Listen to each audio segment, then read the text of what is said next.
I never paid attention to my phone's screen time feature until it showed something impossible. Last Sunday night around 2 a.m., I noticed it said I'd used my phone for 6 hours that day. That didn't add up. I'd been out most of the afternoon and barely touched my phone. Curious, I tapped into the details. Almost all of the usage came from the camera app. My stomach sank.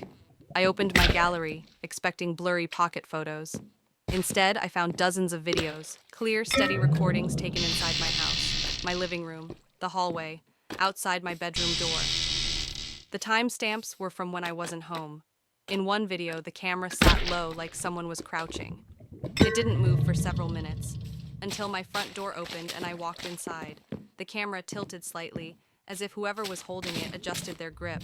I felt sick. Then I noticed the last video, recorded 3 minutes ago. Before I could react, my screen went black, and I heard something breathe behind me.